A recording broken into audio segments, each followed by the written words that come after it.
High aspirant, আমি মোজাম্মেল হক। আমার edu centre চ্যানেলে সবাইকে স্বাগত জানাই। আশা করি তোমরা সবাই ভালো আছো। অন্যান্য দিনের মতো আজকের কারেন্ট অ্যাফেয়ার্স আবার নিয়ে এসেছি। তো আজকের কারেন্ট অ্যাফেয়ার্স তোমরা জানো প্রতিদিন সকাল 7টায় এডু সেন্টার চ্যানেলে কারেন্ট অ্যাফেয়ার্স আনি এবং সেটা পুরোটাই দি হিন্দু নিউজ পেপার বেসড। তো আজকে হিন্দু নিউজ পেপার থেকে ফার্স্ট আমরা যে কারেন্ট অ্যাফেয়ারটি নিয়ে এসেছি সেটা স্পোর্টসের উপর বেস করে, এবং আমি নিউজ পেপারের পুরো কাটিং সেখানে তুলে দিয়েছি। আমি নতুন কিছু চেঞ্জেস করিনি, কারণ সুন্দর করে এখানে ফাইল করে দেওয়া আছে, তাই নতুন কিছু। তো হাই জাম্পার মারিয়াপ্পান সায়েন্স উইথ এ সিলভার মেডেল জিতেছে। তার প্যারা অলিম্পিকে আমাদের টোটাল মেডেল হয়ে গেল 10খানা মেডেল অলরেডি আছে ভারতবর্ষ কাছে, এটা খুব গর্বের। তো গতকালকে 3খানা মেডেল এসেছে। 3খানা মেডেল কে?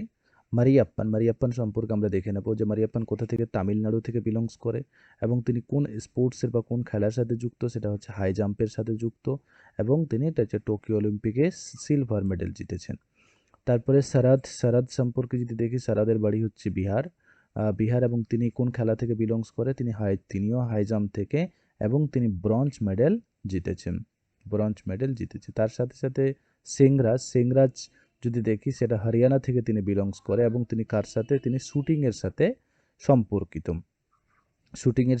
সম্পর্কিত, এবং তিনি যে মেডেল জিতেছে সে মেডেল হচ্ছে ব্রঞ্জ মেডেল জিতেছে। তার মানে কালকে আমরা একটা সিলভার মেডেল পেয়েছি এবং 2খানা ব্রঞ্জ মেডেল পেয়েছি গতকাল। এর সাথে সাথেই নিউজ কভার করব যে পুরোনো দিনের যে স্পোর্টস, মানে 2-1 দিন কত আগে, সেটা হচ্ছে রাজনাথ সিং। আমরা জানি ডিফেন্স মিনিস্ট্রি রাজনাথ সিং, সে আর্মি স্পোর্টস ইনস্টিটিউট সেটার নাম চেঞ্জ করে নীরাজ চোপড়া স্টেডিয়াম করেছেন, এবং এই আর্মি স্পোর্টস পুনেতে অবস্থিত। সেটা আমরা গতকালকের নিউজ জাস্ট রিভিশন দেওয়ার জন্য এটাকে বলছি। নীরাজ চোপড়া যে গোল্ড মেডেল জিতলো কদিন আগে অলিম্পিকে, টোকিও অলিম্পিকে, তার সঙ্গে সঙ্গে আমরা মিনিস্ট্রি অফ ইউথটা একটু রিভাইজ করব। সেটা অনুরাগ সিং ঠাকুর এবং তার কনস্টিটিউয়েন্সি হামিরপুর, হিমাচল প্রদেশ, এবং ইন্টারন্যাশনাল অলিম্পিক কমিটির হেডকোয়ার্টার সুইজারল্যান্ডের লসেন্সে। এর সাথে সাথে আমরা একটু রিভিশন দেব যে প্যারা অলিম্পিকে যে 10খানা মেডেল আমরা পেয়েছি, তার মধ্যে যদি সুমিত দেখি, সুমিত তার স্টেট কোথায়, হরিয়ানা স্টেট থেকে তিনি বিলংস করে, এবং তিনি যে স্পোর্টসের সাথে, সেটা হচ্ছে জ্যাভেলিয়ন থ্রোর সাথে সম্পর্কিত, এবং তিনিও মেডেল জিতে। তার মানে প্যারা অলিম্পিকে আমরা 2খানা মেডেল জিতেছি।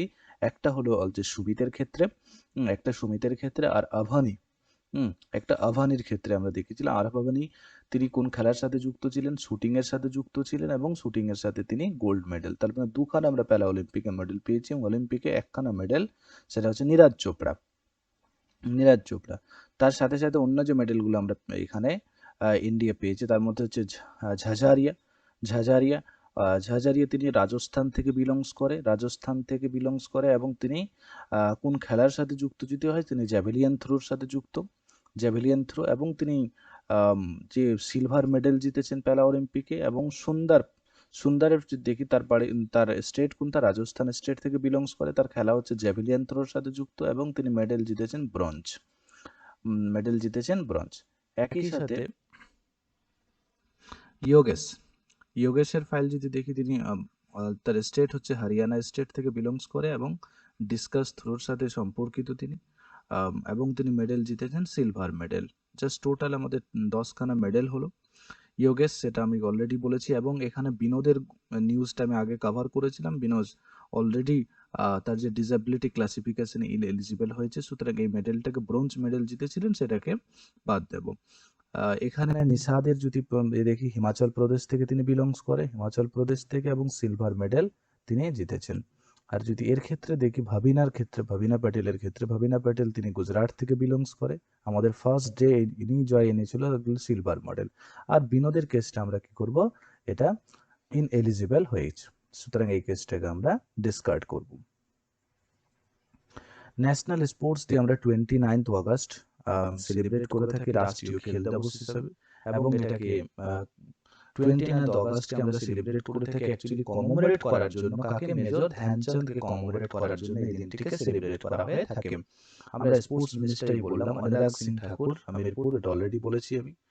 এর পরের আজকের সেকেন্ড নিউজ, সেটা জাজ, সুপ্রিম কোর্টের জাজ, মানে টোটাল আমরা জানি যে সুপ্রিম কোর্টে 34 জাজ হয়, 1+33, তো 1+33 জাজ হয়ে থাকে। তার মধ্যে এই যে চিফ জাস্টিস, আমাদের বর্তমান chief justice N V Ramana, তার মধ্যে যে 33 চিফ জাস্টিস, এই পোস্টটা অনেকটাই ম্যাক্সিমামটাই অনেকটাই খালি ছিল, যেটাকে গতকালকে কিন্তু এটাকে ম্যাক্সিমাম, আমরা যদি হেডিং দেখি তাহলে দেখব যে 9 সুপ্রিম কোর্ট জাজেস take oath in one stroke. একসাথে 9 জন জাজেস সুপ্রিম কোর্টের হিস্ট্রিতে একটা বিশাল বড় একসাথে এতগুলো জাজ অ্যাকচুয়ালি শপথ গ্রহণ করেছেন। তো আমাদের এন ভি রামানা হচ্ছে 48তম চিফ জাস্টিস, এবং তিনি যে 9 জন নতুন জাজকে শপথ নেওয়ান। তার মধ্যে 9 জন চিফ জাস্টিসের জাস্ট 9 জন জাস্টিসের কথা বলবো, যে 9 জন জাস্টিস কোথা থেকে বিলংস করতেন। এটা তো হঠাৎ করে আসেনি। তো জাস্টিস অভয় শ্রীনিবাস ওকা, তিনি কর্ণাটক হাইকোর্টের চিফ জাস্টিস ছিলেন, যাকে ওখান থেকে সুপ্রিম কোর্টের জাজ করা হলো। জাস্টিস বিক্রম তিনি গুজরাট হাইকোর্ট থেকে বিলংস করতেন।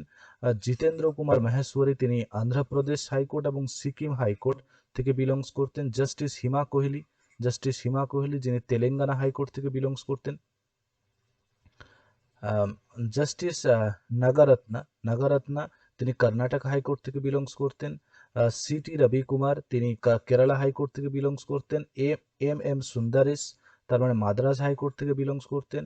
এবং বেলা এম ত্রিবেদী যে ফার্স্ট উমেন জাজ, যিনি গুজরাট হাইকোর্ট থেকে বিলংস করতেন।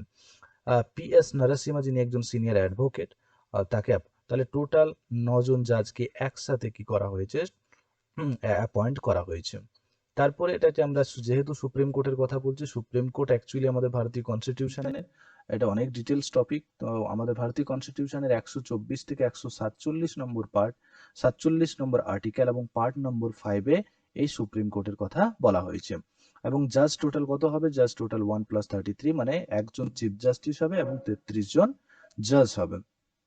এবং সুপ্রিম কোর্টের যে চিফ জাস্টিস হয় তাকে শপথ বাক্য পাঠ করান প্রেসিডেন্ট নিজে, এবং অন্যান্য যে জাজ, সুপ্রিম কোর্টের যে জাজ, তাকে চিফ জাস্টিস কি করে শপথ গ্রহণ করান। এটা ছিল সেকেন্ড নিউজ। থার্ড নিউজ হিসাবে আজাদি কা অমৃতসর মহোৎসব দেখছি আমরা কদিন থেকেই, যে অনেকগুলো এই আমাদের 75তম যে স্বাধীনতা দিবস আমরা পালন করলাম কিছুদিন আগে, সুতরাং এই বছরটিকেই যে আজাদি কা অমৃত মহোৎসব, এবং এটাকে লক্ষ্য করে অনেক মিনিস্ট্রি অনেক রকম বিভিন্ন রকম স্কিম লঞ্চ করছে। যেমন আমরা ওয়াই ব্রেক স্কিম আমরা দেখেছিলাম, আয়ুষ মিনিস্ট্রি সেটা লঞ্চ করেছে।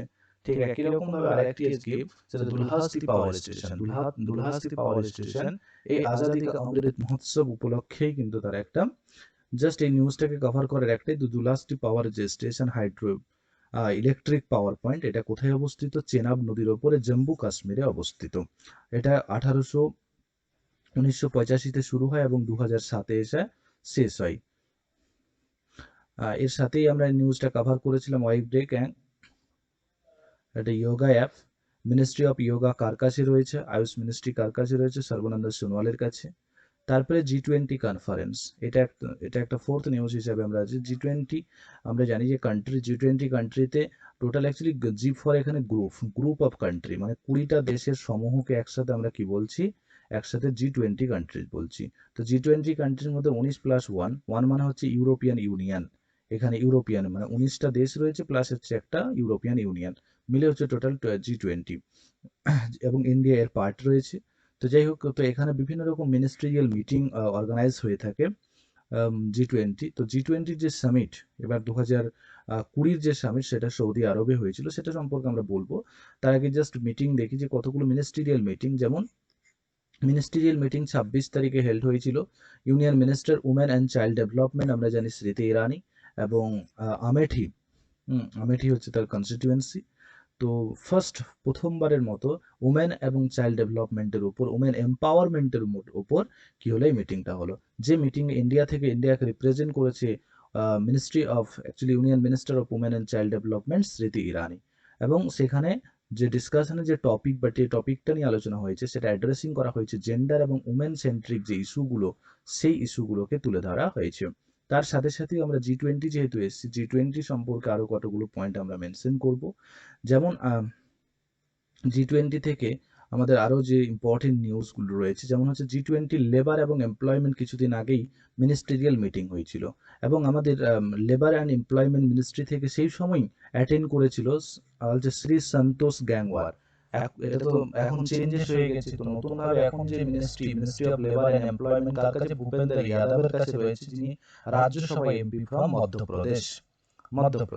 এবং তার সাথে সাথে এডুকেশন মিনিস্টার নয়, actually minister of state for education করেছিলেন। তো বর্তমানে এডুকেশন মিনিস্টারও চেঞ্জ হয়েছে, সেই ক্ষেত্রে এডুকেশন মিনিস্টার ধর্মেন্দ্র প্রধান দেওগড় উড়িষ্যা থেকে তিনি বিলংস করেন। এবং তার কিছুদিন আগে G20 এডুকেশন মিনিস্টারও হেল্ড হয়েছিল। তার আগে G20 হেলথ সামিট, যেটা ইতালিতে অর্গানাইজ হয়। G20 সেন্ট্রাল ব্যাংকের যে গভর্নর, যেমন আমাদের দেশে আরবিআই এর গভর্নর রয়েছে শক্তিকান্ত দাস, তো এইরকম বিভিন্ন দেশের মানে G20 কান্ট্রিগুলোর যে গভর্নরকে নিয়ে মিটিং হয়, যেখানে প্রেজেন্ট আমাদের নির্মলা সীতারামন অ্যাটেন্ড করেছেন মিটিংটাকে প্রায় 2020 একেবারে শুরুর দিকে, 2021 শুরুর দিকে, যেটাও কিন্তু প্রথমবারের মতো সেন্ট্রাল ব্যাংক গভর্নরসদের নিয়ে মিটিংটা হয়। এবার G20 থেকে কয়েকটা কথা, G20 যে আমাদের 20 যে মিটিং G20, সেটা সৌদি আরবে অর্গানাইজ হয়, 21টা অর্গানাইজ করবে ইটালি এবং ইন্দোনেশিয়া 2022 করবেন, এবং 2023 ইন্ডিয়া রিপ্রেজেন্ট করবে। অ্যাকচুয়ালি G20 যে গ্লোবাল সামিট হবে সেটা ইন্ডিয়া রিপ্রেজেন্ট, এবং 2024 ব্রাজিল। তাহলে 2020 ছিল সৌদি আরব, 2021 হচ্ছে ইটালি, 2022 ইন্দোনেশিয়া, 2023 হচ্ছে ইন্ডিয়া, এবং 2024 এটা ইম্পর্টেন্ট কোয়েশ্চেন। এর সাথে সাথে গতকালকে নিউজ হিসাবে যে পোষণ মাহ, আমরা সেপ্টেম্বর মাসটাকে পুষ্টি মাস হিসাবে সেলিব্রেট করব। এটা একটা নিউজ ছিল। এর সাথে সাথেই আরেকটি নিউজ ইম্পর্টেন্ট, সেটা হচ্ছে new registration for new cars BH মানে ভারত স্টেজ। এই যে ভারত স্টেজ সিরিজ, যারা বিএস সিরিজের কার রয়েছে তাদের জন্য একটা নিউ রেজিস্ট্রেশন শুরু হবে। কোন মিনিস্ট্রি শুরু করছে? অবশ্যই road and transport highways ministry শুরু করছে এটাকে। এবং রোড অ্যান্ড ট্রান্সপোর্ট মিনিস্ট্রি কার কাছে রয়েছে? নীতিন জয়রাম গডকারি, যার কনস্টিটিউয়েন্সি হচ্ছে নাগপুর মহারাষ্ট্র। এবং ভারত এখানে বিএস সিরিজে যে ফরম্যাটটা দেওয়া হবে রেজিস্ট্রেশনের, সেই ক্ষেত্রে ওয়াই মানে ইয়ার অফ ফার্স্ট রেজিস্ট্রেশন, যে প্রথম রেজিস্ট্রেশন কততে হয়েছিল। BH code of the Bharat series, মানে ভারত স্টেজ BS6 না 5 এ কত 4 আছে না কত আছে, এটা মেনশন করা থাকবে। ভারত স্টেজ কত সেটা মেনশন করতে হবে। এবং তার সাথে সাথে 0 থেকে এটা র্যান্ডামাইজড একটা নাম্বার দেওয়া থাকবে, তারপরে একটা অ্যালফাবেট থাকবে। এইভাবে কি করা হবে, নতুন ভাবে যে রেজিস্ট্রেশন শুরু করেছে একটা নতুন রেজিস্ট্রেশন। এই ছিল আমাদের আজকের কারেন্ট অ্যাফেয়ার্স। আগামীকাল আবার দেখা হবে, আবার নেক্সট 2 সেপ্টেম্বরের নিয়ে। তার সাথে সাথে আমি বলি যে প্রতিদিন দুটো করে অর্গানাইজেশন সম্পর্কে আলোচনা করা হয়। দুটো করে অর্গানাইজেশন, সেটা ইন্টারন্যাশনাল ন্যাশনাল অর্গানাইজেশন, এবং আমি অলরেডি ওয়ার্ল্ড ফুড প্রোগ্রামের উপরে অর্গানাইজেশনের উপর, এবং সেটা শুধুমাত্র অর্গানাইজেশনের স্ট্যাটিক ফ্যাক্ট নয়, তার সাথে সাথে রিসেন্ট যে কারেন্ট অ্যাফেয়ার্স এর সাথে লিঙ্ক যে টপিকগুলো রয়েছে সেটাও কিন্তু তার সাথে লিঙ্ক করে দেওয়া হয়। ওকে।